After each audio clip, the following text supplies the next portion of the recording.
कुर्मी एकता महासंघ के 5वें स्थापना के अवसर पर आयोजित कार्यक्रम में उपस्थित हमारे भाई एवं बहन,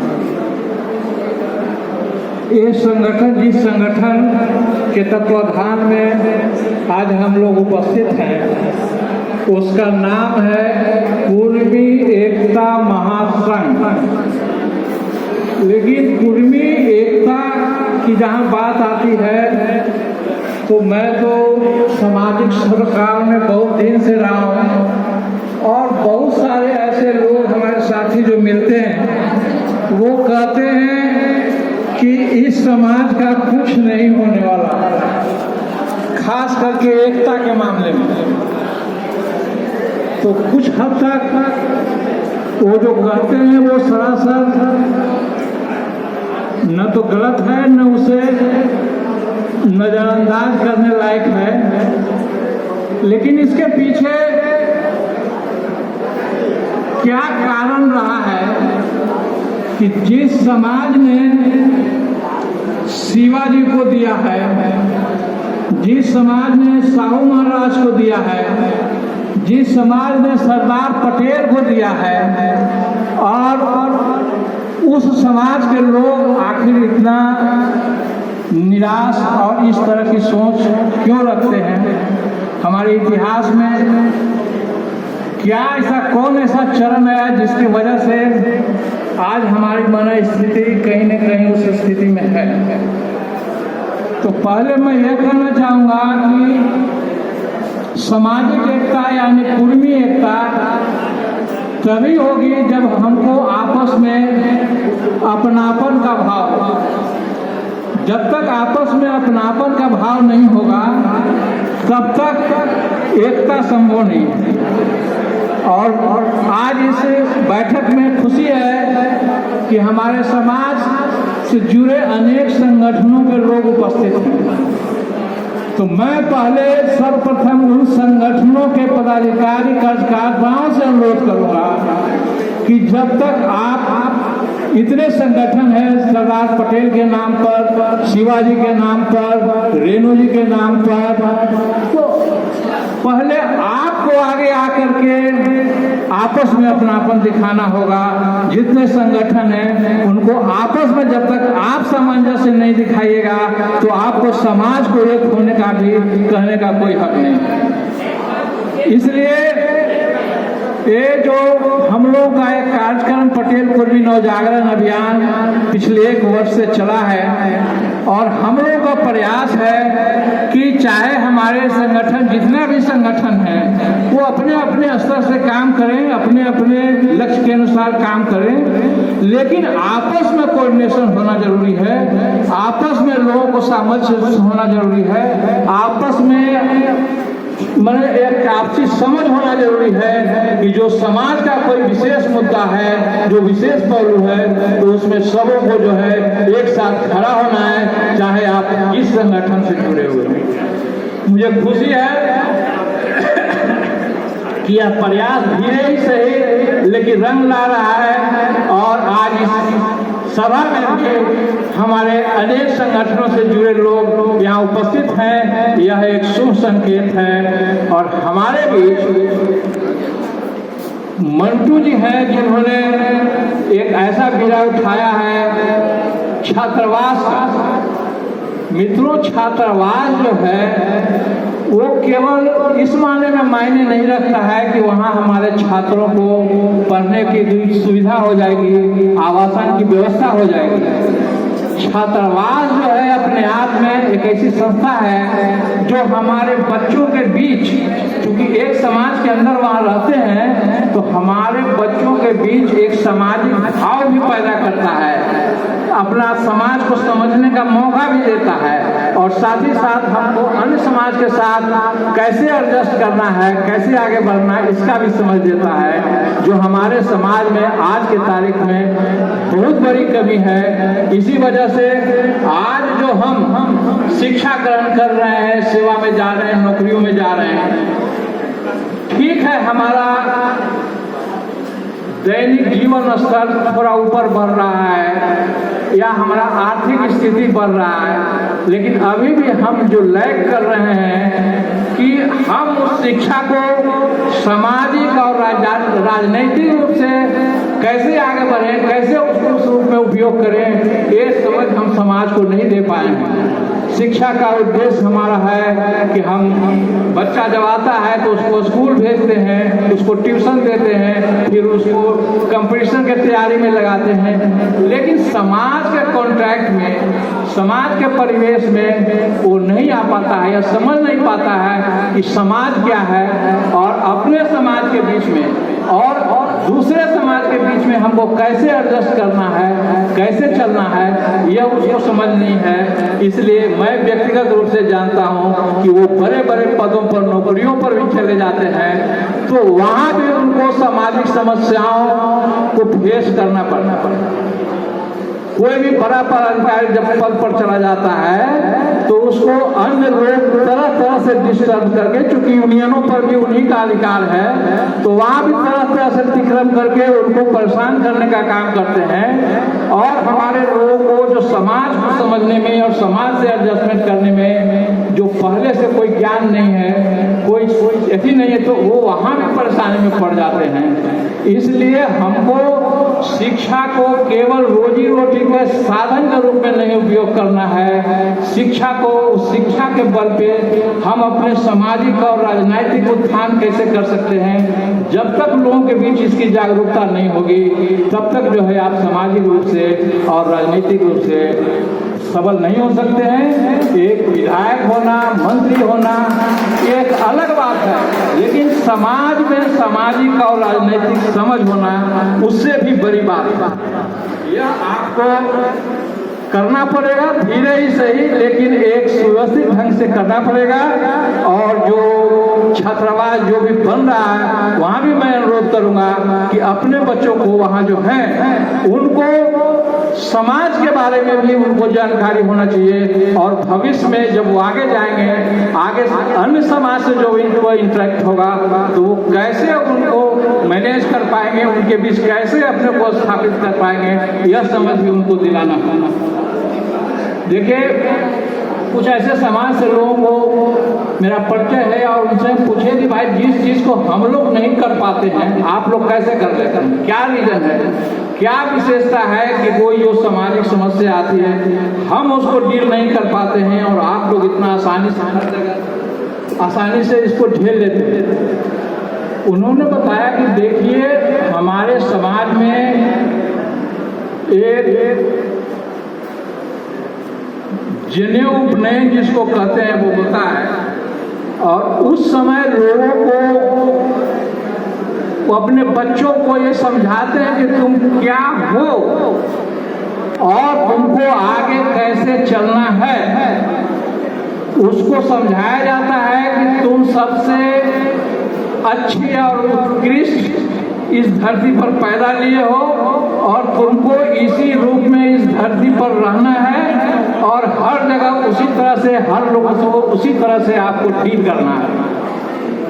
और जहां आपको लगे कि मैं यहाँ पर खुद डोमिनेट नहीं कर सकता हूँ तो वहाँ जो डोमिनेट करने वाला है उसके माध्यम से आपको डोमिनेट करना है, यानी उसके साथ खड़ा होकर डोमिनेट करना है। आप सोचिए कि उसको कितना बड़ा ज्ञान हो दिया है कि वो हर जगह जहाँ भी रहेगा, जहाँ सक्षम होगा खुद डोमिनेशन में रहेगा और जहाँ नहीं सक्षम है वो देखेगा कि वहाँ कौन डोमिनेट कर रहा है, उसके साथ चल करके उसके माध्यम से हमको डोमिनेट करना है।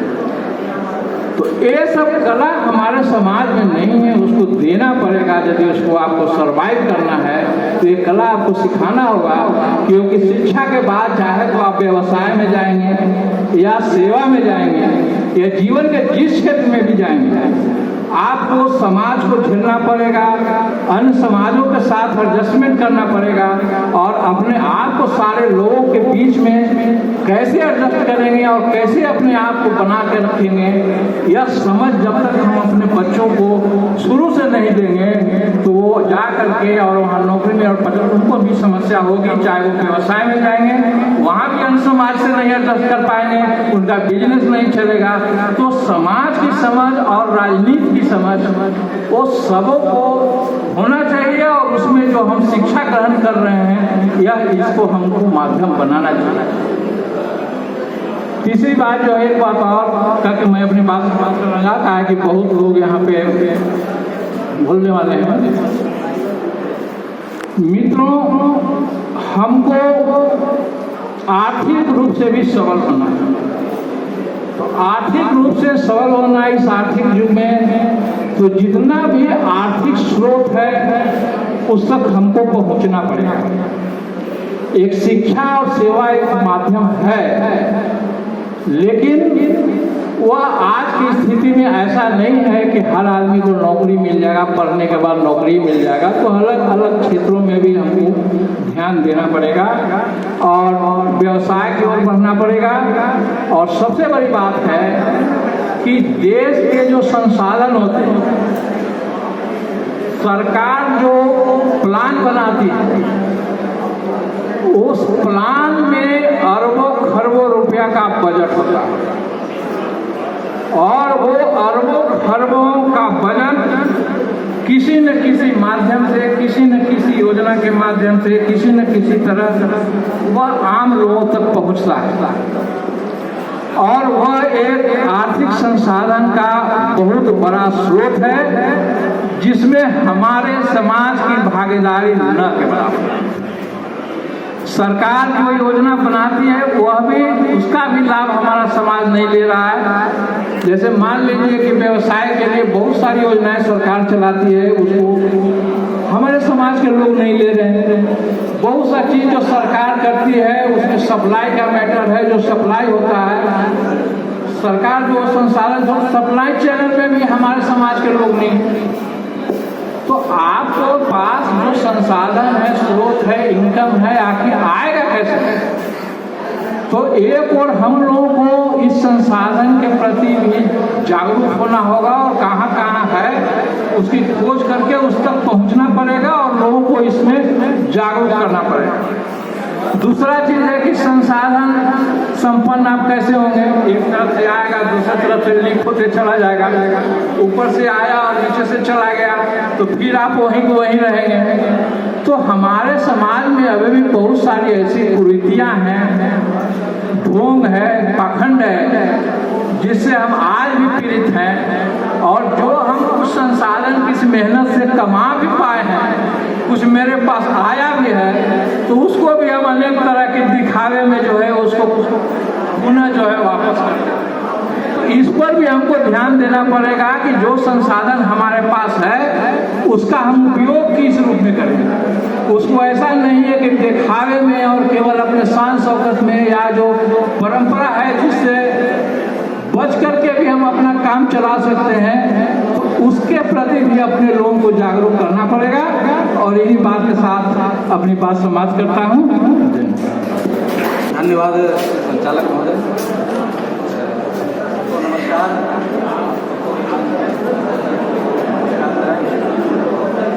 कृपया शांति बनाए रखें, क्लासरूम की तरह शोर मच रहा है। इस मंच पर मंचासीन विधायक जी कृष्ण कुमार मंटू जी, सेवानिवृत्त जिला सत्र न्यायाधीश श्री रविंद्र पटवारी साहब, आदरणीय अनिल जी, आदरणीय डॉक्टर गोपाल शरण सिंह साहब और मंच पर उपस्थित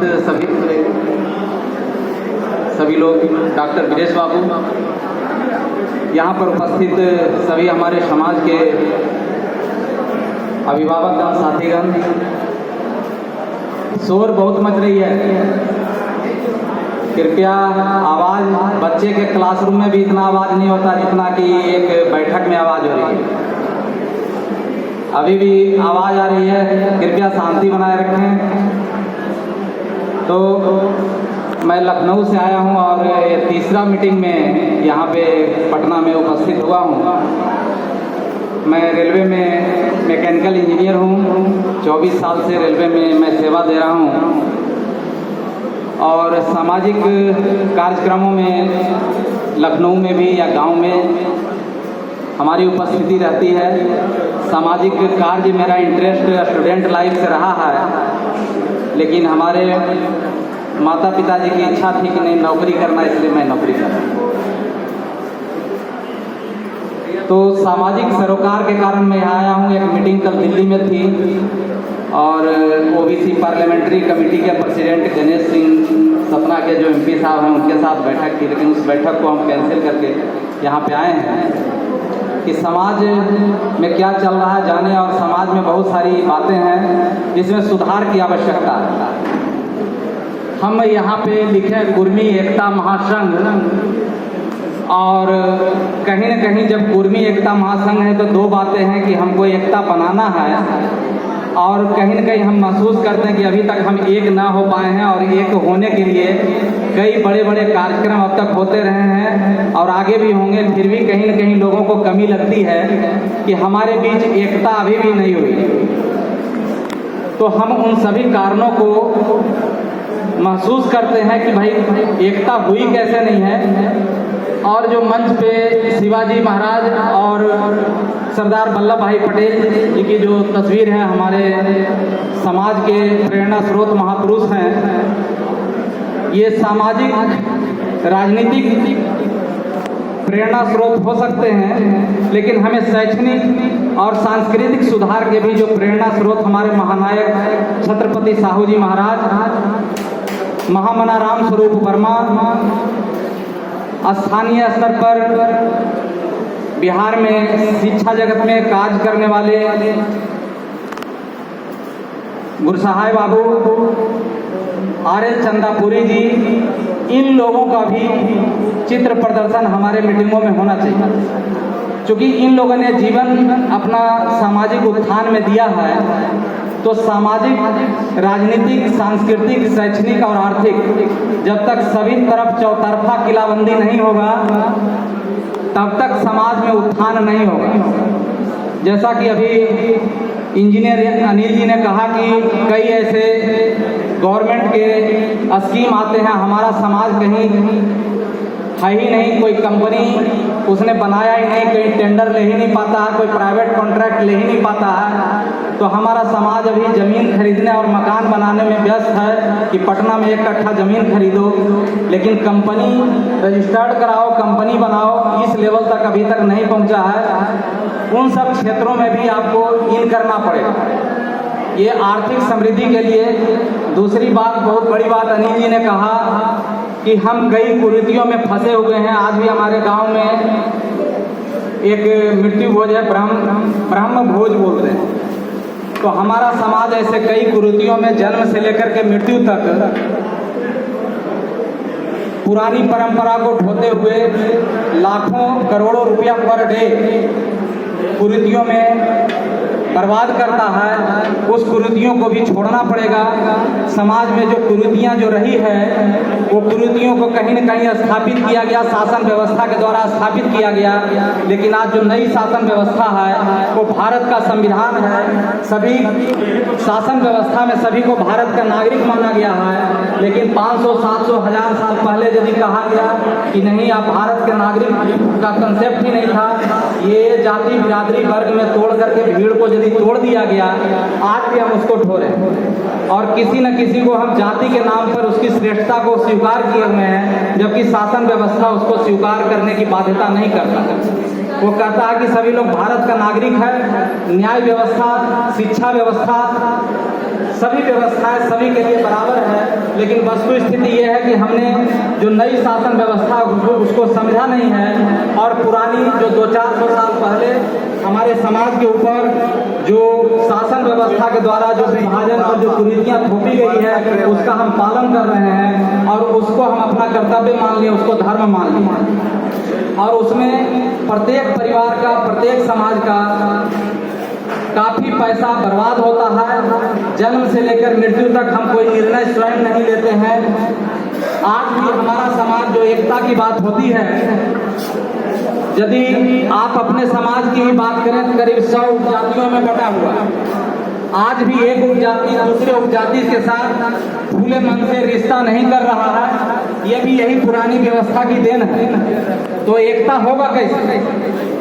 एकता की बात यदि हम करते हैं और एकता के लिए यदि ये मंच आज बनाया गया है, आप लोग आए हैं, तो आप अपने समाज में केवल स्टेटस देखिए, व्यवस्था बदल गई है। आप शैक्षणिक उसका स्तर देखिए, उसका आर्थिक स्तर देखिए, और जिसके आप में मेल जोल खाता है आप वहाँ खुले मन से रिश्ता लेकर के जाइए। हम तो कहते हैं जाति क्या, यदि दूसरे जाति को भी ब्रेक करना हो सकता है तो मेरी बात से सहमत ना हो, लेकिन कई ऐसे प्रगतिशील समाज है। मैं कई ऐसे IAS अधिकारियों को जानता हूं जो शेड्यूल कास्ट के हैं, लेकिन पता चला कि वो अपर कास्ट के रिश्तेदार हैं। तो जिन लोगों ने ये समझ लिया है कि भाई व्यवस्था बदल गई, जाति पाति कुछ नहीं होती है, जाति जानवरों में होती है, हाथी है, घोड़ा है, बकरी है, गधा है, एक जाति का दूसरे जाति के साथ वंश वृद्धि नहीं हो सकता। जाति पशु में होती है, पक्षी में होती है, वनस्पति में होती है, जाति इंसान में नहीं होता। जाति जो है भारत और नेपाल और यहाँ की व्यवस्था जो मानने वाले लोग हैं वहीं पे ये जाति व्यवस्था है। विश्व के और किसी देशों में इतनी जाति व्यवस्था नहीं है। और जाति के अंदर भी उपजाति है, और ये उपजाति होने के कारण ही एकता नहीं। और जब एकता नहीं है तो आप किसी प्रकार का सोचेंगे कि एकता हो जाए और हम कहीं न कहीं संपन्न हो जाएं। आप जाति व्यवस्था के कारण ही आपका शोषण होता है, और जाति व्यवस्था के कारण ही आप कमजोर हैं। तो आपको इस जाति व्यवस्था के कंसेप्ट को समझना पड़ेगा। उसके लिए जिन महापुरुषों ने समाज में शैक्षणिक और सांस्कृतिक सुधार के लिए कार्य किया है, उनके लेखनी को पढ़ना पड़ेगा। हमारे समाज के उत्थान में डॉक्टर BR अम्बेडकर साहब, उनका बहुत योगदान रहा है, उनके बहुत लिटरेचर है। छत्रपति साहू जी महाराज का लिटरेचर है, उनके कार्यों का लिटरेचर है। महात्मा ज्योतिबा राव फूले किसान का कोड़ा एक लिखे हैं। किसान का कोड़ा आप सभी लोगों को पढ़ना चाहिए। कितने लोग हैं जो किसान के कोड़ा पढ़े इस सभागार में? कोई एक आदमी है जिन्होंने किसान का कोड़ा पढ़ा है? एक भी आदमी नहीं। मंच पर कोई है जिन्होंने किसान का कोड़ा पढ़ा है? अच्छा, आपने पढ़ा। आप राजीव पटेल जी हैं क्या? अच्छा, राजीव पटेल जी से मेरी बात फोन पे हुई है। आपने कहा मैंने पढ़ा है तो मैं समझ गया। तो हम सभी लोग किसान के वंशज हैं, हम सभी लोग किसान के लड़के हैं, और किसान का कोड़ा एक पुस्तक है जिसको हमने नहीं पढ़ना चाहिए। किसान का कोड़ा एक पुस्तक के रूप में 5 अध्याय है, जिसको महात्मा ज्योतिबा राव फूले ने किताब के रूप में नहीं लिखा है। उसको कलकत्ता के जो governor general, British governor general को उन्होंने भारत की सामाजिक स्थिति क्या है, राजनीतिक और शैक्षणिक स्थिति क्या है, उसके सुधार के लिए उन्होंने एक मेमोरेंडम लिखा था।